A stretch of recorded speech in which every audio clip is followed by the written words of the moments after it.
राधे राधे सब YouTube channel वाली बहनी से नमस्ते है। देखा बहुत अच्छा निर्गुण सुनावा जात है कि एक लड़की कैसे कहा था ससुराल जाए में साड़ी से मायके में धूमिल बाबा पूरा सुनी है। तब अच्छा लागे कमेंट करें, लाइक करें, सब्सक्राइब करें। कैसे चलब ससुरारी धूमिले भाई मायके में साड़ी, कैसे चलबे ससुरारी धूमिले भाई मायके में साड़ी। खेली कूद में उमर गंवैले सखियान संगवा प्रीत लगौले, खेली कूदी के उमर बितौले सखियन के संगवा प्रीत लगौले।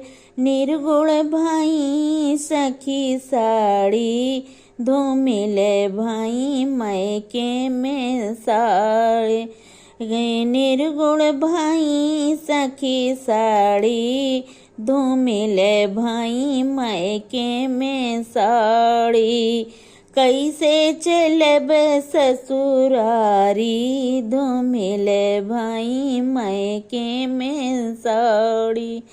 नौआ बेदर दिले आया पाती, गाँव के नाम सुनत फाटे छाती। नौआ बेदर दी दे आया पाती, गाँव के नाम सुनत फाटे छाती। गाँव के नाम सुनत फाटे छाती। के वो लगन देते टारी धूमिले भाई मायके में साड़ी। के वो लगन देते टारी धूमिले भाई मायके में साड़ी। कैसे चलबे ससुरारी धूमिले भाई मायके में साड़ी। माई बाप सब रोवे दुअरिया सखी मोह साजे साड़ी चुनरिया। माई बाप सब रोवे दुअरिया सखी मोह साजे साड़ी चुनरिया। साड़ी चुनरिया हो साड़ी चुनरिया, कैसे घूंघटे अब टारी हो मिले भाई मायके में साड़ी। कैसे घूंघटे अब टारी हो धूमिले भाई मायके में साड़ी। कैसे चलब ससुरारी हो धूमिले भाई मायके में साड़ी।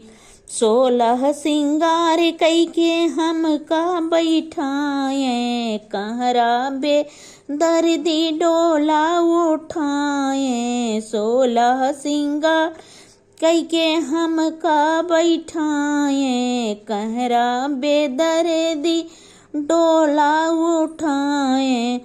गावत ले चले लालचारी धूमिले भाई मायके में साड़ी। गावत ले चले लालचारी धूमिले भाई मायके में साड़ी। कैसे चलब ससुरारी धूमिले भाई मायके में साड़ी।